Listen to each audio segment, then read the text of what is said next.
Hey everybody, it's Chronica. So I want to share some things that I feel is concerning about what's happening in a lot of churches right now. I had this dream last night where I was invited to a young adult event at a church. And when I got there, I was very attentive to what was happening within like the community. And I saw where the young women was on one side, the young men was on another side, and they were all just trying to get one another's attention. And when it was time to go, everybody just left. Nobody said bye. Nobody hugged one another. It was just it. And I knew by the Spirit that this community was not a genuine community that truly carried the love of Christ. That they weren't people who like checked on one another, really showed and displayed the love that comes with when you're supposed to be a Christian. So I looked and I noticed that there was another young lady who stood out. There was a leader as well.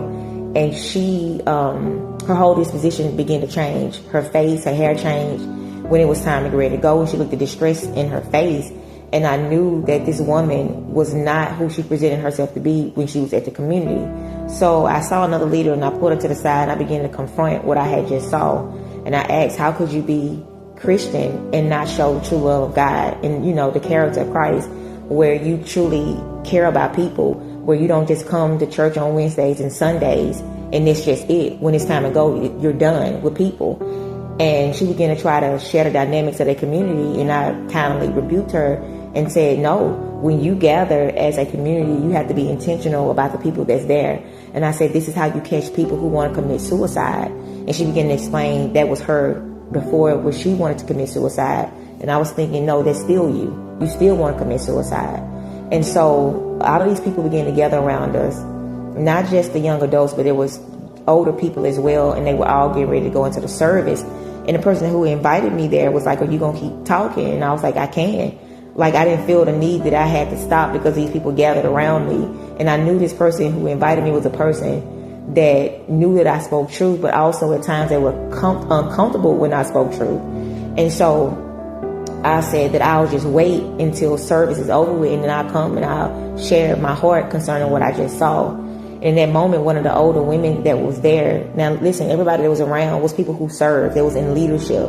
And I knew all these people were the same way. And so the lady, one of the older women was like, well, will you come take a picture with us? Like, they all gathered, and I just thought it was weird that they wanted to take a picture. And so when I went over, I noticed that the lady who asked me, her face was disgruntled. She was very uncomfortable with just where she was in the position that she had. And so we took the picture, and that was it. When I woke up, I just felt upset because this is exactly what's happening in church right now. We have people in leadership positions that are not intentional about the people that come into the churches. It's that, hey, how you doing? And bye, see you later. It's not like I truly care about you. I truly want to know how you're doing. And I noticed that when God sent me in, I'm not going into churches to try to find something wrong, but I am observant so I can find people that need to be encouraged. I'm very intentional to encourage people because a lot of these people that God highlight to me are people that do want to commit suicide, or people who do want to give up.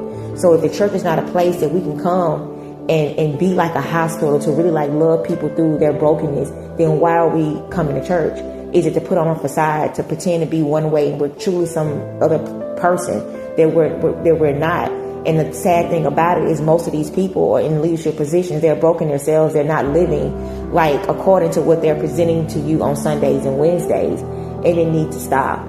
We need to really be careful and mindful on who we allow to come lead at any capacity. And let me say it again, at any capacity.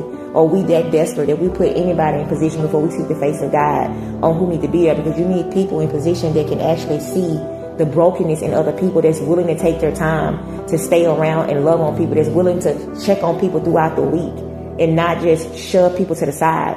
And also, it's very important that we don't have these groups of people that are the A group people. And what I mean by that is that they're the popular people, and those are the people that we want to all be around. No, we need to make sure that our attention is on anybody that God highlights, and it's not necessarily people that we probably perceive as popular people.